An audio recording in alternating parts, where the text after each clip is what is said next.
வீரசேகரன் நாமம் வாழ்க, சங்கரன் ஈஸ்வரன் திருவடி வாழ்க.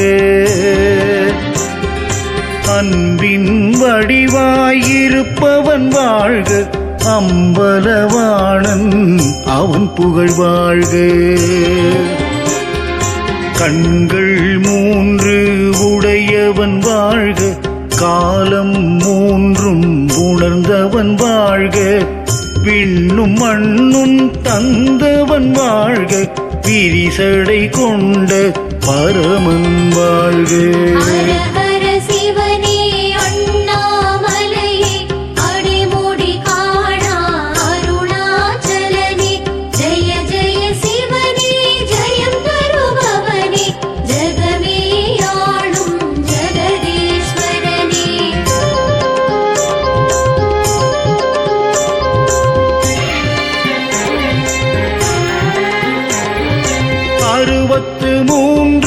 அடியவர் வாழ்க, ஆலயம் நாடும் பக்தர்கள் வாழ்க. பரம்பொருளாக திகழ்பவன் வாழ்க, பார்வதி உமையவள் நாயகன் வாழ்க. திருவிளையாடல் புரிந்தவன் வாழ்க, தீவினை அழிக்கும் தெய்வம் வாழ்க. வரும்பினை போக்கிடும் வல்லவன் வாழ்க, வழிபடுவோரின் காவலன் வாழ்க. செஞ்சடையுடைய சிவனார் வாழ்க, சித்தருக்கருளும் பித்தன் வாழ்க. பஞ்சபூதமாய் திகழ்வோன் வாழ்க, பதமலர் வழங்கும் பரமன் வாழ்க.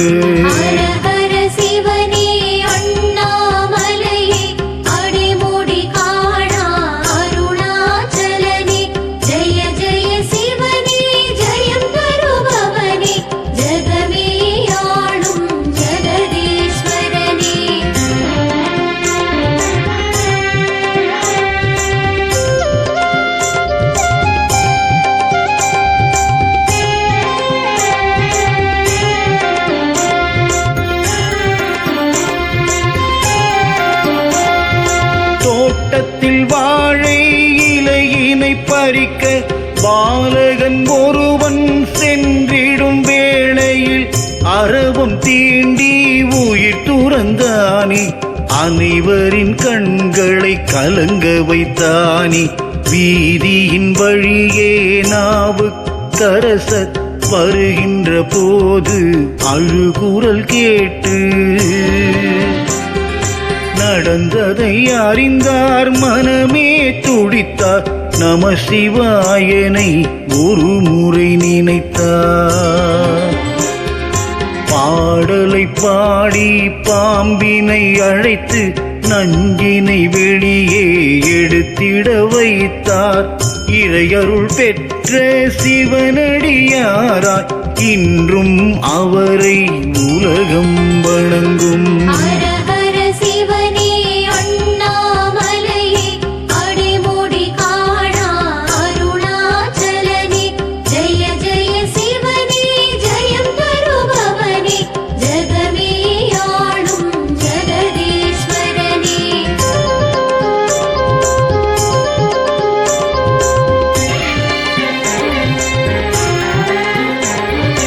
அன்றொரு நாளில் வானவீதியில் அம்பிகை சிவனுடன் வலம் வந்தாளே.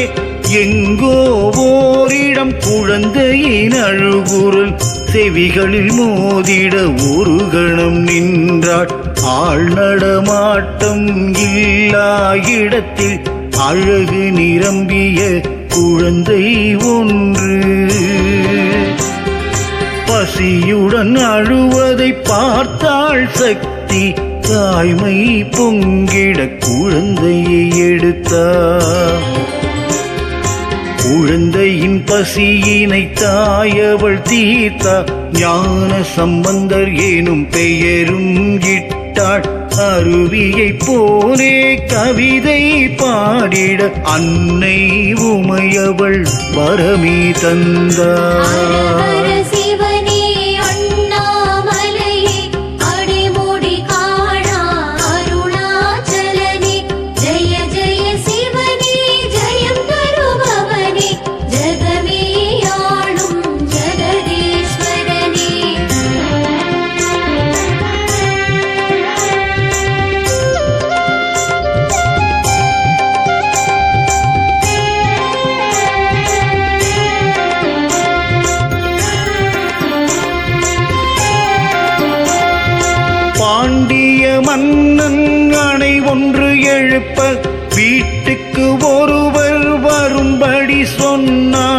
பிட்டுக்கு மண்ணை சுமக்கும்படியாய் அரசன் அன்று ஆணையிட்டான். மன்னனின் கட்டளை மனதில் ஏற்று அனைவரும் வேலை செய்திட வந்தார். வாரிசு இல்லா கிழவி ஒருத்தி பங்கெடுக்காமல் தனிமையில் இருந்தார். இதனை கண்ட பரம்பொருள் ஈசன் கிழவிக்கு மகனாய் அணை கட்டப் போனான். முதுகினில் பிரம்பால் அடியினை வாங்கி திருவிளையாடல் புரிந்தான் சிவனே.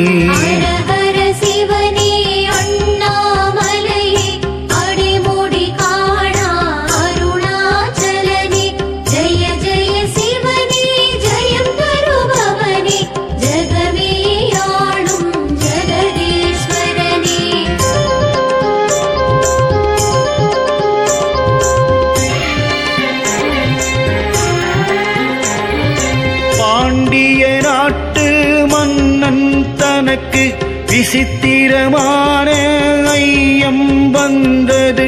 பெண்ணின் கூந்தலில் நறுமணம் வருமா? உரைத்தால் 1000 பொற்காசு என்றான். வறுமையில் வாடும் புலவன் ஒருவன் வளமாய் வாழ ஈசன் நினைத்தான். அவனிடம் சென்று பாடலை கொடுத்து 1000 பொற்காசு வாங்கிடச் சொன்னான். நக்கீரன் என்னும் புலவன் எதிரே நெற்றிக் கண்ணையே திறந்தான் ஈசன். தமிழுடன் தானும் விளையாட நினைத்து தரணியில் லீலை புரிந்தான் சிவனே.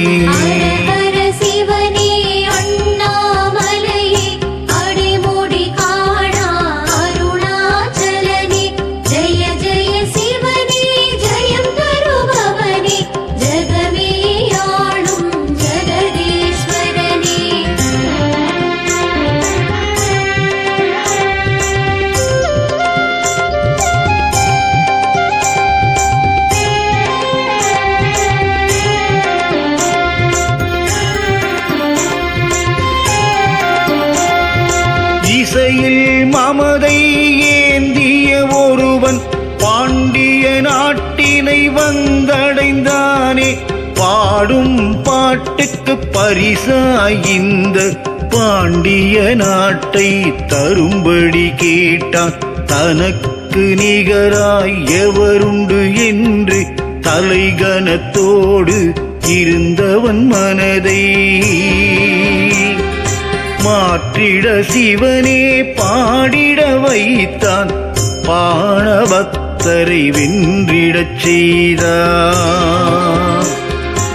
எளியவன் பாடிய இசையினை கேட்டு இருமாப்புடையவன் எழுந்தோடினானே. அடியவர் வாழ்வில் 1000 லீலை அம்மையப்பனே புரிந்திடுவானே.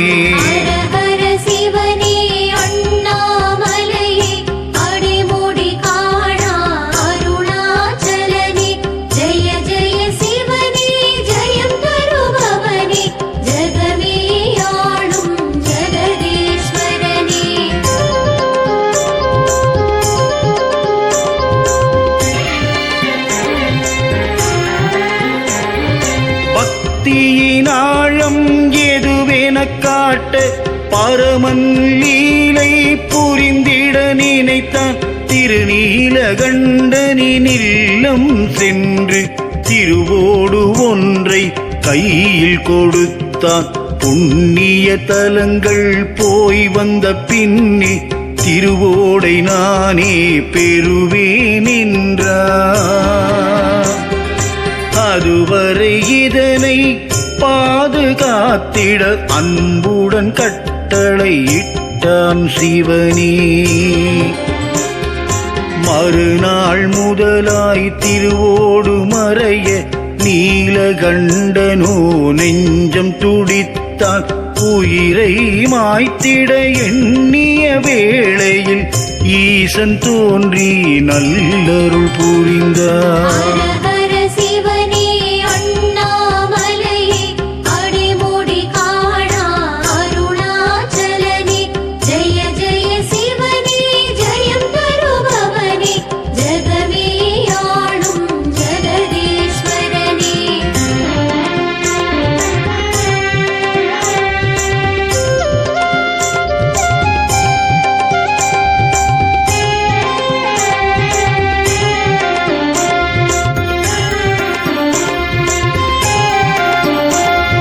முன்பொரு நாள் சிவனடியார் ஒருவர் பக்தரின் இல்லம் நாடிச் சென்றார். பிள்ளை கரியை படைத்திடச் சொல்லி கட்டளையிட்டு காத்திருந்தாரே.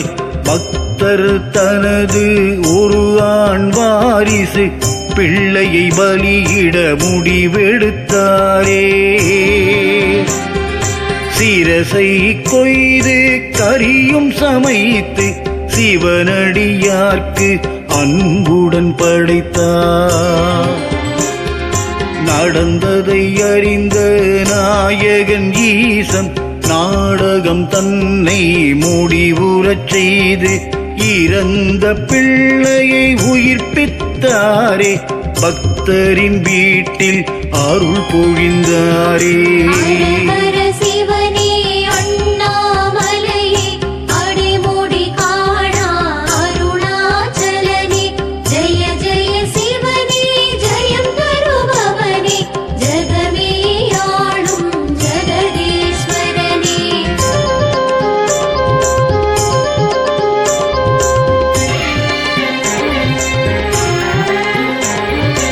உழவன் ஒருவன் சிவனிடம் அதிகம் பக்தியை கொண்டு வாழ்ந்திடலானான். வருவோர்க்கெல்லாம் அன்னம் படைத்து பசிப்பிணி நீக்கும் மருத்துவனானான். நாளுக்கு நாளாய் செல்வம் குறைய நாடியே வந்தது வறுமைதானே. ஈசன் ஒரு நாள் இடிமழை தனிலே அவனிடம் சென்று யாசகம் கேட்டார். இல்லை என்று சொல்லாமல் பக்தன் இருப்பதை கொண்டு சமையல் படைத்தான். பக்தியில் உறுதி நிலையினை கண்டு பரமன் நேரில் தரிசனம் தந்தார்.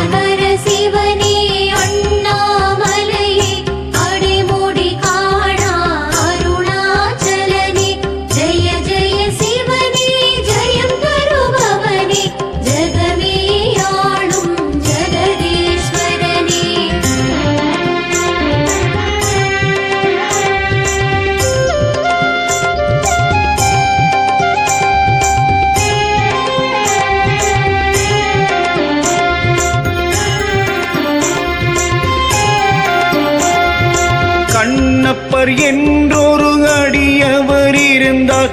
காட்டினில் வேட்டையாடியே வாழ்ந்தார்.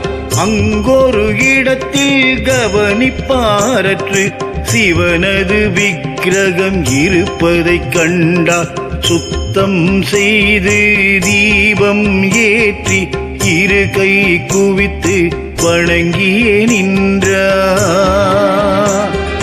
வேட்டையாடிய விலங்கினை சமைத்து ஈசன் முன்னே படைத்திடலானார். சிவனது கண்ணில் குருதியைக் கண்டு தன் கண்ணை பிடுங்கி பதிய வைத்தாரே. மறுகண் தன்னை எடுக்கும் போது சிவனார் தோன்றி அருள் புரிந்தாரே.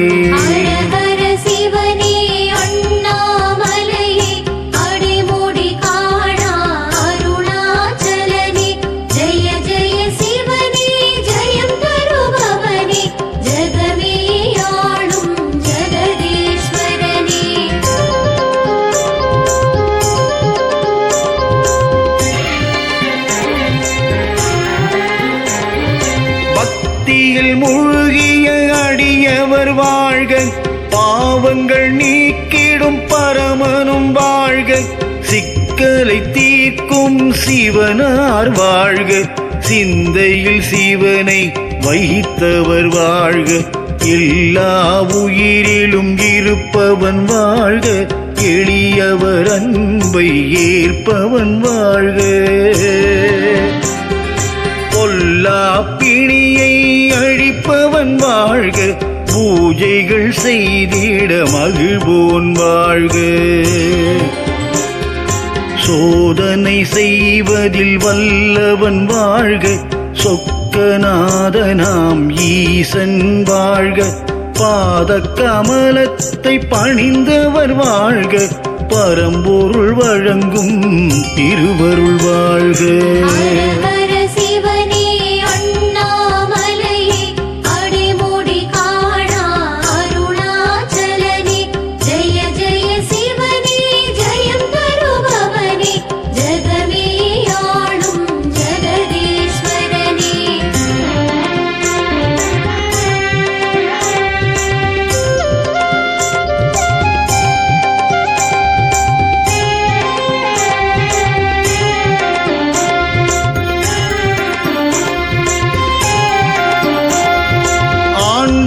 மகிழ்ந்திட தூபம் காட்டி ஆன்மீக பணியில் ஆழ்ந்தார் ஒருவர், இருக்கும் செல்வம் முழுவதும் இதற்கென இன்முகத்துடனே செலவுகள் செய்தார், குங்கிலியம் எனும் நறுமண பொருளை மலையென வாங்கி குவித்திடலானார்,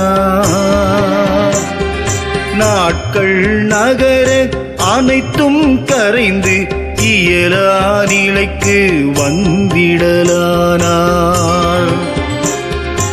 உணவுக்கு வழியே இல்லா நிலையிலும் மனைவியின் தாலியை மகிழ்வுடன் தந்து வாசனை பொருளை வாங்கிய தொண்டன் நிமலனின் அருளை பரிசாய் பெற்றார்.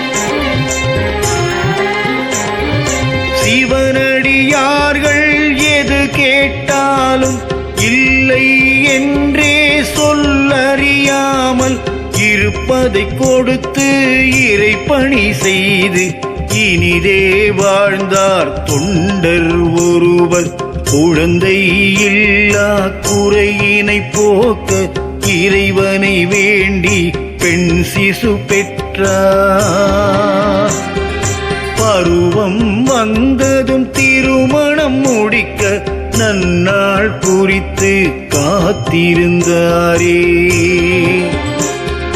திருமண பெண்ணின் எழில்மிகு கூந்தலை சிவனடியார் ஒருவர் கேட்ட மறுகணம் தந்தை அதனை அறுத்தே கொடுக்க சிவனார் தோன்றி ஆட்கொண்டாரே.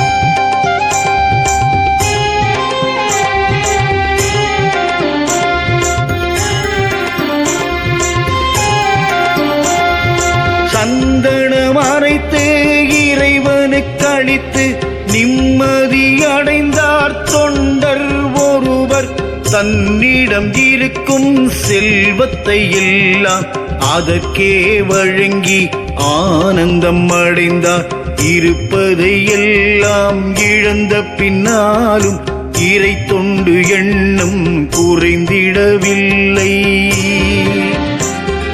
சந்தனம் வருவதை விரும்பா சில பேர் தடுத்து தடுத்து நிறுத்தி தடை செய்தாரே. தன் கரம் தன்னை கல்லில் தேய்த்து பக்தியின் ஆழத்தை காட்டிடலானார். பொங்கும் குருதியை கண்டதும் ஈசன் தரிசனம் தந்து ஆட்கொண்டாரே.